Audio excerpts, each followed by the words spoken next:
Hello, അമ്മ മനസ്സിൻ്റെ പുതിയൊരു കഥയിലേക്ക് എല്ലാവർക്കും സ്വാഗതം. ചാനൽ ആദ്യമായിട്ട് കാണുന്നവരാണെങ്കിൽ ഒന്ന് സബ്സ്ക്രൈബ് ചെയ്തിട്ട് ലൈക്ക് ചെയ്യണേ. അങ്ങനെ വാസുദേവനെ വിളിച്ചു വരുത്തിയിട്ട് മഹേന്ദ്രൻ ക്വസ്റ്റ്യൻ ചെയ്യാണ്. 85 ലക്ഷം രൂപയുടെ നഷ്ടമാണ് കമ്പനിയിൽ ഉണ്ടായിട്ടുള്ളത്. അത് എങ്ങോട്ടേക്കാണ് പോയതെന്നാണ് ഫിനാൻസ് മാനേജറായിട്ടുള്ള വാസുദേവനോട് ചോദിക്കുന്നത്. ആ സമയത്ത് വാസുദേവനാണെങ്കിൽ ആ പണമൊക്കെ ജ്യോതിക്ക് എടുത്തു കൊടുത്തിരിക്കുകയാണല്ലോ.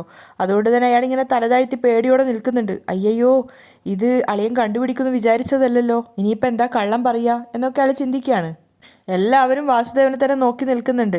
ആ സമയത്ത് മഹേന്ദ്രൻ അയാളോട് പറയുന്നുണ്ട്, തീർച്ചയായിട്ടും ഈ പണം നിങ്ങൾ എടുത്തിട്ടില്ല എന്നുള്ളത് എനിക്ക് നല്ല ഉറപ്പുണ്ട്. പക്ഷേ നിങ്ങളുടെ സമ്മതമില്ലാതെ ഇത്രയും പണം ആർക്കും നമ്മുടെ ഓഫീസിൽ നിന്ന് എടുക്കാനും സാധിക്കില്ല. അതുകൊണ്ട് തന്നെ തീർച്ചയായിട്ടും നാളെ ഇതിൻ്റെ യഥാർത്ഥ പ്രതി ആരാണെന്ന് കണ്ടുപിടിച്ച് എന്നെ ഇൻഫോം ചെയ്യും. മഹേന്ദ്രൻ വാസുദേവനൊരു അവസരം കൊടുക്കുകയാണ്. ഇത്രയും വലിയൊരു എമൗണ്ട് ആരാണ് നമ്മളിൽ നിന്ന് പറ്റിച്ചത് എന്ന് തീർച്ചയായിട്ടും നമ്മൾ കണ്ടുപിടിക്കുക തന്നെ വേണം. എല്ലാവരും ഗൗരവത്തിലാണുള്ളത്, കാരണം അത്രയേറെ പണം നഷ്ടപ്പെട്ടിട്ടുണ്ട്. ആ സമയത്ത് വാസുദേവൻ ചിന്തിക്കുന്നുണ്ട്, അയ്യോ പണം ഞാനാ എടുത്തതെന്ന് അറിഞ്ഞാൽ ഇനി എന്തൊക്കെയാ സംഭവിക്കുക, ഇപ്പം എന്താ ചെയ്യുക? അയാൾ ആകെ കൺഫ്യൂഷനായിട്ട് നിൽക്കുകയാണ്. ആ സമയത്താണ് മുത്തശ്ശൻ പറയുന്നത്, മരുമോനെ, കമ്പനിയിലുള്ള എല്ലാ കാര്യങ്ങളും വരവും ചെലവും ഒക്കെ നീയാണ് അറിയുന്നത്. നിങ്ങളെ തന്നെ ഒരാൾ പറ്റിച്ചിട്ട് ഇത്രയും വലിയൊരു എമൗണ്ട് തട്ടിക്കൊണ്ടു പോയിട്ടുണ്ടെങ്കിൽ അവനെ വെറുതെ വിടാൻ പാടില്ല. ആ തൊന്തയില്ലാത്തവനെ കണ്ടുപിടിച്ച് മഹേന്ദ്രനെ മുന്നിൽ കൊണ്ടുവന്ന് നിർത്തണം മരുമോനെ. ശരിയച്ചാ, നിങ്ങൾ പറഞ്ഞതുപോലെ തന്നെ ചെയ്യാം എന്ന് പറഞ്ഞിട്ട് വാസുദേവൻ വേഗം അകത്തേക്ക് പോവുകയാണ്. എല്ലാവരും ആകെ ടെൻഷനായിട്ട് നിൽക്കുകയാണ്. വാസുദേവനാണെങ്കിൽ നേരെ മുറിയിലേക്ക് പോയിട്ട് കതകടച്ചിട്ട് ആരുമില്ലെന്ന് ഉറപ്പ് വരുത്തിയതിന് ശേഷം ജ്യോതിയെ കോൾ ചെയ്യാണ്. ജ്യോതി ഫോൺ എടുത്തിട്ട് ചോദിക്കുന്നുണ്ട്, ഇതെന്താ രാവിലെ തന്നെ വിളിക്കുന്നത്? അപ്പം അയാൾ ജ്യോതിയോട് പറയുന്നുണ്ട്, അയ്യോ ഞാൻ നന്നായി പെട്ടിരിക്കുക ജ്യോതി. എന്തൊക്കെയാണ് നിങ്ങൾ ഈ പറയുന്നത്? എനിക്ക് മനസ്സിലാവുന്ന പോലെ പറ, ജ്യോതി പറയാണ്. അപ്പോൾ വാസുദേവൻ പറയുന്നുണ്ട്, നിനക്ക് സ്ഥലം വാങ്ങാൻ വേണ്ടിയിട്ട് 85 ലക്ഷം രൂപ വേണമെന്ന് പറഞ്ഞ സമയത്ത് എൻ്റെ കമ്പനി അക്കൗണ്ടിൽ നിന്നും മഹേന്ദ്രൻ അളിയൻ അറിയാതെയല്ലേ ഞാൻ എടുത്തു തന്നത്. അതിപ്പോൾ അളിയൻ കണ്ടുപിടിച്ചു. അത് കേട്ട സമയത്ത് ജ്യോതി ഒന്ന് ഞെട്ടുകയാണ്. അതിനെപ്പറ്റി ഇപ്പോൾ ഇവിടെ സംസാരം നടന്നു ജ്യോതി. നാളെ അതാരാണ് കട്ടെടുത്തതെന്ന് വെച്ചാൽ അയാളെ കണ്ടുപിടിച്ചിട്ട് മഹേന്ദ്രൻ അളിയൻ്റെ മുന്നിൽ ഞാൻ കൊണ്ടുവന്ന് അയാളെ നിർത്തണം. ജ്യോതി ഒന്ന് ഷോക്കായെങ്കിലും പെട്ടെന്ന് അവൾ പറയുന്നുണ്ട്, നിങ്ങളാണ് ആ പണം എടുത്തതെന്നുള്ളതിന് അവരുടെ കയ്യിൽ എന്ത് തെളിവാണ് ഉള്ളത്? പണം എടുത്തത് ആരാന്ന് എനിക്കറിയില്ല എന്നങ്ങ് പറഞ്ഞാൽ പോരെ? അപ്പോൾ വാസുദേവൻ ദേഷ്യത്തോട് പറയുന്നുണ്ട്, അയ്യോ ബുദ്ധിയില്ലാത്തവളെ, ഞാനാണ് കമ്പനിയുടെ ഫിനാൻസ് ഹെഡ്. ഞാൻ ഒപ്പിടാതെ ഒരാൾക്ക് പോലും ഒരു രൂപ പോലും എടുക്കാൻ സാധിക്കില്ല. അങ്ങനെയുള്ളപ്പോൾ ഇത്രയും പണം എങ്ങനെയാണ് മോഷണം പോയതെന്ന് ചോദ്യം വരും. സത്യം പറഞ്ഞാൽ ഞാൻ പിടിക്കപ്പെടും ജ്യോതി. രണ്ടുപേരും ആകെ ടെൻഷനായിട്ട് നിൽക്കുകയാണ്. അപ്പോൾ വാസുദേവൻ പറയുന്നുണ്ട്, ശരി നീ ഫോൺ വെക്ക്, ഞാൻ നിന്നെ പിന്നെ വിളിക്കാം. ശരി. ജ്യോതിയും കോള് കട്ട് ചെയ്യാണ്. അപ്പോഴേക്കും കൃത്യമായിട്ട് ജാനകി വന്ന് വാതിൽ തുറക്കുന്നുണ്ടായിരുന്നു. ജാനകിയെ കണ്ട സമയത്ത് വാസുദേവൻ ഫോൺ മാറ്റി വെക്കുകയാണ്. അപ്പോൾ ജാനകി ചോദിക്കുന്നുണ്ട്, അല്ല ഏട്ടാ, ഏട്ടൻ അറിയാതെ എങ്ങനെയായിരിക്കും ഇത്രയും ഈ 85 ലക്ഷം രൂപയോളം ആരായിരിക്കും എടുത്തിട്ടുണ്ടാവുക? അതാ എനിക്ക് മനസ്സിലാവാത്തത് ജാനകി. എന്തായാലും ഞാൻ അതിനെപ്പറ്റി ഒന്ന് മനസ്സിലാക്കിയതിന് ശേഷം നാളെ അളിയനുമായിട്ട് സംസാരിക്കുന്നുണ്ട്. പക്ഷേ ഒരു കാര്യമുണ്ട്, എവിടെയോ എന്തോ ഒരു ഗൂഢാലോചന നടന്നിട്ടുണ്ട് ജാനകി. അയാൾ ജാനകിയെ കൺവിൻസ് ചെയ്യാണ്. ജാനകി അത് വിശ്വസിക്കുന്നുണ്ട്, ഭർത്താവാണല്ലോ. ശരി, ഞാൻ എന്തായാലും ഇതിനെക്കുറിച്ച് അന്വേഷിക്കട്ടെ എന്ന് പറഞ്ഞിട്ട് വാസുദേവൻ അവിടുന്ന് പോവുകയാണ്. അതേസമയം ചന്ദ്രികയുടെ വീട്ടിലാണെങ്കിൽ അവൾ പുറത്ത് വന്ന് നോക്കുന്ന സമയത്ത് മലർ അവിടെ ഇല്ല. അപ്പോൾ മലറിനെ കാണാഞ്ഞപ്പോൾ ചന്ദ്രിക ചിന്തിക്കുന്നുണ്ട്, കുറച്ചു മുൻപ് കൂടി ഇവിടുന്ന് കളിക്കുന്നത് കണ്ടതാണല്ലോ, എവിടെയാണ് പോയത് എന്ന് പറഞ്ഞിട്ട് വേഗം കയ്യിലിരുന്ന പാത്രം അവിടെ വെച്ചിട്ട് ചന്ദ്രിക മലറിനെ വിളിച്ചുകൊണ്ട് നടക്കുകയാണ്. മലർ, മലർ. പക്ഷെ മലരിനെ എവിടെയും കാണുന്നുണ്ടായിരുന്നില്ല. അടുത്ത വീട്ടിലുള്ള ചേച്ചിമാരോടൊക്കെ പോയി ചോദിക്കുകയാണ്, മലർ ഇവിടെ എങ്ങാൻ കളിക്കാൻ വന്നിട്ടുണ്ടോ എന്ന്. പക്ഷെ അവിടെയെങ്ങും മലർ പോയിട്ടില്ല എന്ന് അവർ പറയുകയാണ്. അങ്ങനെ ചന്ദ്രിക ഒരുപാട് ആ ഒരു ചെറിയൊരു നാട്ടിൽ മൊത്തമായിട്ട് ഇങ്ങനെ ചുറ്റി നടക്കുന്നുണ്ട് മലറിൻ്റെ പേര് വിളിച്ചിട്ട്. അവസാനം അവൾക്ക് പേടിയാവുകയാണ്. കോവിലിൻ്റെ മുന്നിൽ എത്തിയ സമയത്ത് ദൈവത്തിൻ്റെ നേരെ കൈകൂപ്പിക്കൊണ്ട് നിറഞ്ഞ കണ്ണുകളോടെ ചന്ദ്രിക പറയുന്നുണ്ട്, എൻ്റെ കുഞ്ഞിനൊന്നും സംഭവിക്കരുത് ദൈവമേന്ന്. പിന്നെയും മലറിൻ്റെ പേര് വിളിച്ചുകൊണ്ട് ചന്ദ്രിക നടക്കുകയാണ്. ആ സമയത്ത് ഒരു കാറ് വന്നിട്ട് ചന്ദ്രികയെ തട്ടാൻ പോവുകയാണ്. പെട്ടെന്ന് അവൾ പേടിച്ചു പോയിട്ടുണ്ടായിരുന്നു. പക്ഷെ തൊട്ട് മുന്നിലായിട്ട് വന്നിട്ട് ആ കാറ് നിർത്തുകയാണ്. അതിൽ നിന്ന് ഇറങ്ങിയത് വേറെ ആരുമല്ല, മഹേഷ് പൈസ കൊടുക്കാനുണ്ടായിരുന്ന അയാളായിരുന്നു. അപ്പോൾ അയാളെ കണ്ട സമയത്ത് ചന്ദ്രിക ചെറുതായിട്ടൊന്ന് ഭയക്കുകയും അതുപോലെ തന്നെ നന്നായിട്ടൊന്ന് ദേഷ്യപ്പെടുകയും ചെയ്തിട്ടുണ്ടായിരുന്നു. അയാളാണെങ്കിലും ചന്ദ്രികയെ ഒന്ന് ഒരുതരം വൃത്തിയിട്ട നോട്ടം നോക്കുകയാണ്.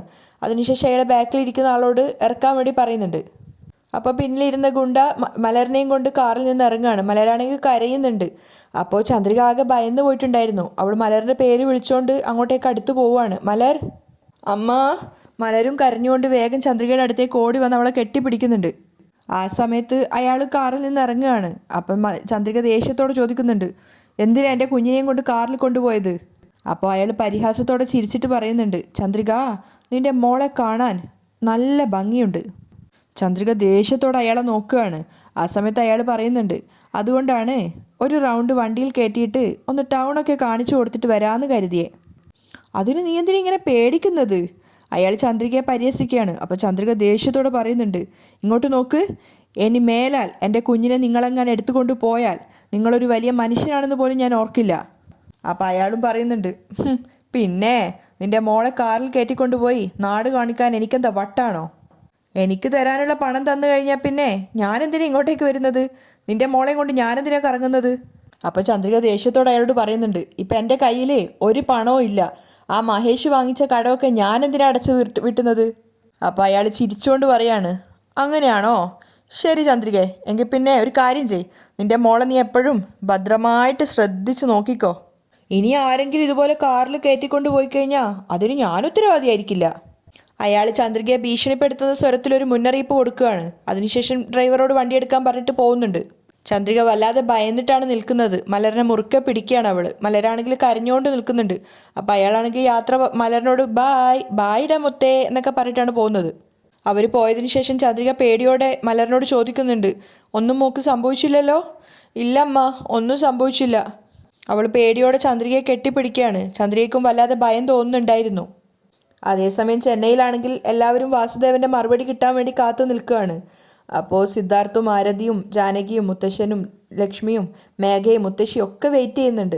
ആ സമയത്ത് വാസുദേവൻ അവിടെ ഇല്ല. മഹേന്ദ്രനും അങ്ങോട്ടേക്ക് വന്നതിന് ശേഷം സിദ്ധാർത്ഥിനോടായിട്ട് അയാൾ പറയുകയാണ് പോയിട്ട് വാസുദേവനെ കൂട്ടിക്കൊണ്ടുവരാൻ. അപ്പോൾ അയാൾ ടെറസിലാണ് ഉണ്ടായിരുന്നത്.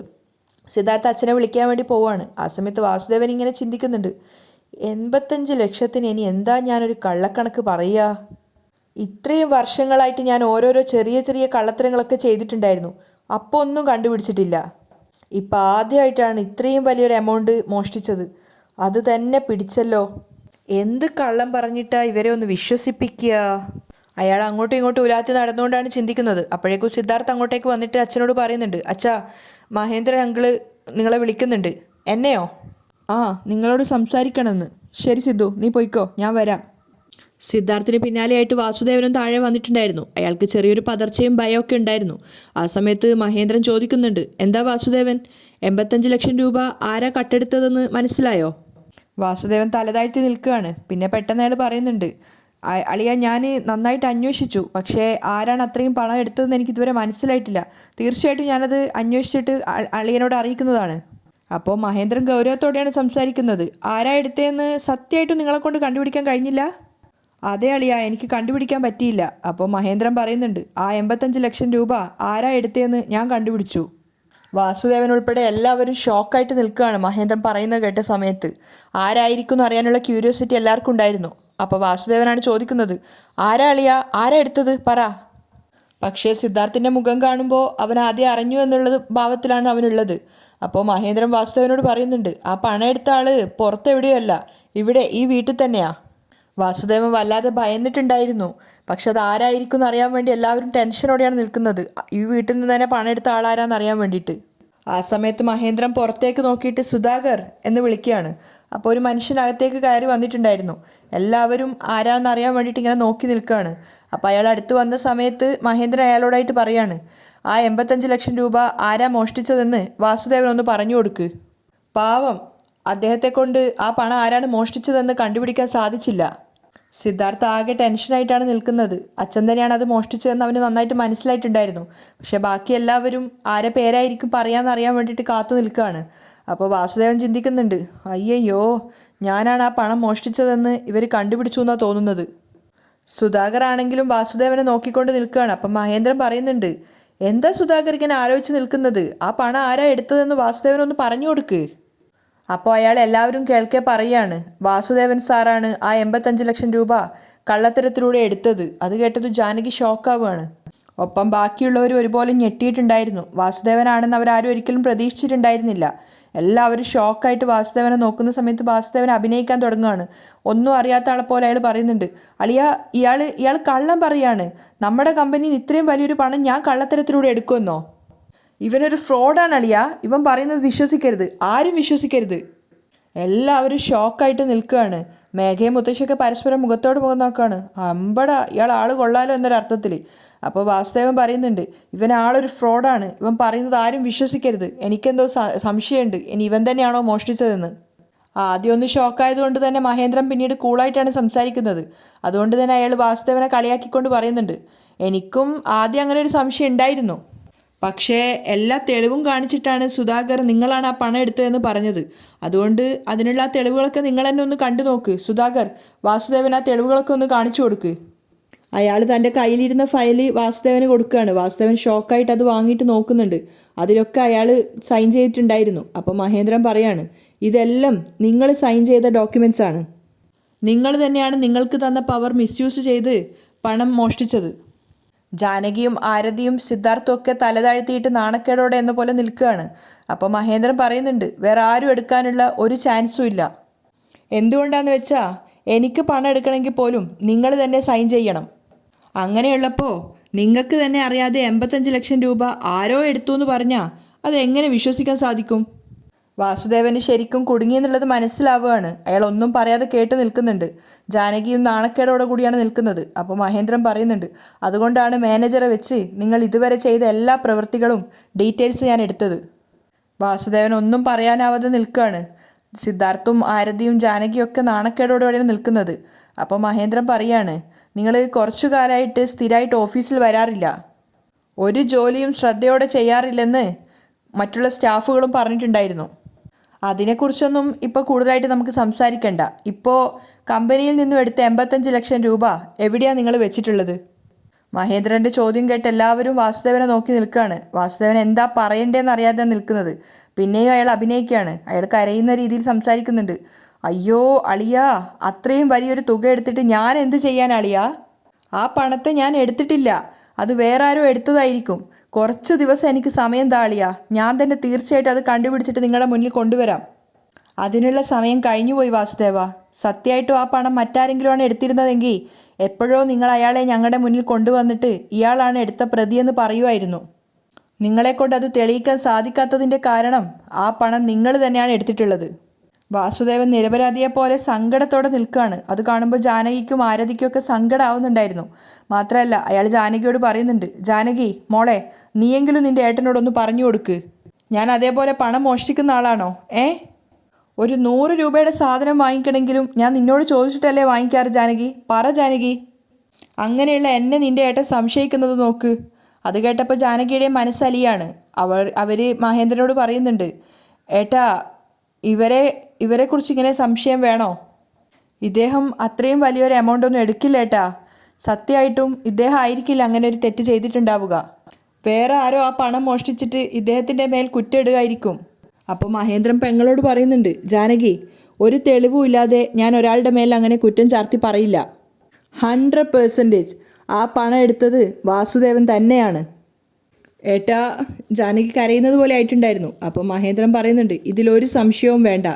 അപ്പോൾ മഹേന്ദ്രൻ വാസുദേവനോട് പറയുന്നുണ്ട്, വാസുദേവൻ, നിങ്ങളൊരു സത്യസന്ധനായൊരു മനുഷ്യനാണെന്ന് കരുതിയിട്ടാണ് എൻ്റെ പെങ്ങളെ ഞാൻ നിങ്ങൾക്ക് വിവാഹം ചെയ്തു തന്നത്. എൻ്റെ കമ്പനിയിൽ നിങ്ങളെ ഫിനാൻഷ്യൽ ഹെഡായിട്ട് നിയമിച്ചതുപോലും അതുകൊണ്ടാണ്. ആദ്യകാലത്തൊക്കെ നിങ്ങൾ നല്ല സത്യസന്ധനായിട്ട് തന്നെയാണ് നിന്നത്. പക്ഷേ കുറച്ചു നാളായിട്ട് നിങ്ങൾ പോകുന്ന രീതിയൊന്നും ശരിയല്ലെന്ന് എനിക്ക് ഒരുപാട് പ്രാവശ്യം മുന്നറിയിപ്പ് കിട്ടിയിരുന്നു. പക്ഷേ നിങ്ങൾ ഇത്രയും വലിയൊരു കള്ളത്തരം കാണിക്കുമെന്ന് ഞാൻ ഒരിക്കൽ പോലും ചിന്തിച്ചില്ല. അപ്പോൾ വാസുദേവൻ കരഞ്ഞുകൊണ്ട് പറയുന്നുണ്ട്, എന്താ അളിയാ, ആരോ ചെയ്ത തെറ്റിന് ഇങ്ങനെ എൻ്റെ പേരിൽ കുറ്റം പറയുന്നത്? അതിനുശേഷം അച്ഛനോടായിട്ട് പറയുന്നുണ്ട്, അച്ഛാ, എന്താ അച്ഛാ ഇത്? നിങ്ങളുടെ മരുമോൻ്റെ മേലെയാണ് ഈ കുറ്റങ്ങളൊക്കെ പറയുന്നത്. നിങ്ങളും ഇത് കേട്ടോണ്ടിരിക്കുകയാണോ അച്ഛാ? നിങ്ങൾക്കെങ്കിലും ഒരു വാക്ക് പറഞ്ഞൂടെ, എൻ്റെ മരുമോൻ ഇങ്ങനെയുള്ള കാര്യങ്ങളൊന്നും ചെയ്യില്ല എന്ന്? പറഞ്ഞു കൊടുക്കച്ചാ. അയാൾ കരയുന്ന പോലെയാണ് സംസാരിക്കുന്നത്. അപ്പോൾ മുത്തശ്ശൻ പറയുന്നുണ്ട്, വാസുദേവൻ, മഹേന്ദ്രൻ തെളിവുകൾ നിരത്തിയാണ് സംസാരിക്കുന്നത്. ഇത്രയും മാന്യായിട്ട് അവൻ നിന്നോട് സംസാരിക്കുന്നത് പോലും അവനവൻ്റെ പെങ്ങളോട് വെച്ചിട്ടുള്ള സ്നേഹം കൊണ്ടാണ്. ഇതേ തെറ്റ് വേറെ ആരെങ്കിലുമാണ് ചെയ്തിരുന്നതെങ്കിൽ ചോദ്യം ചെയ്യുന്ന രീതി തന്നെ മാറുമായിരുന്നു. അച്ഛനെക്കുറിച്ച് ഓർത്ത് സിദ്ധാർത്ഥൊക്കെ തലതാഴ്ത്തിയിരിക്കുകയാണ്. അപ്പോൾ മുത്തശ്ശൻ പറയുന്നുണ്ട്, നീ ഈ കമ്പനിയിലേക്ക് വരുന്ന സമയത്ത് ഒരു സാധാരണ അക്കൗണ്ടൻ്റ് ആയിട്ടാണ് വന്നിട്ടുണ്ടായിരുന്നത്. നിൻ്റെ സത്യസന്ധതയും നിൻ്റെ പെരുമാറ്റവും കണ്ട് ഇഷ്ടപ്പെട്ടിട്ട് ഞാനാണ് മഹേന്ദ്രനോട് പറഞ്ഞിട്ട് നിനക്ക് ഈ ഒരു പൊസിഷൻ വാങ്ങിത്തന്നത്. അത് മാത്രമല്ല, എൻ്റെ മോളെ വിവാഹം ചെയ്തു തന്നു. നിനക്ക് ഇത്രയധികം ബഹുമാനം തന്ന ഞങ്ങളോട് തന്നെ നീ ഇങ്ങനെ ചെയ്യാൻ പാടില്ലായിരുന്നു. വാസുദേവൻ അപ്പോഴും താനല്ല ആ തെറ്റ് ചെയ്തതെന്നുള്ള രീതിയിൽ തന്നെ ഉറച്ചു നിൽക്കുകയാണ്. കാരണം സഹതാപം തോന്നിക്കുന്ന രീതിയിൽ കരഞ്ഞുകൊണ്ടാണ് അയാൾ നിൽക്കുന്നത്. അവിടെയാണ് ഇന്നത്തെ എപ്പിസോഡ് വൈൻഡപ്പ് ചെയ്യുന്നത്.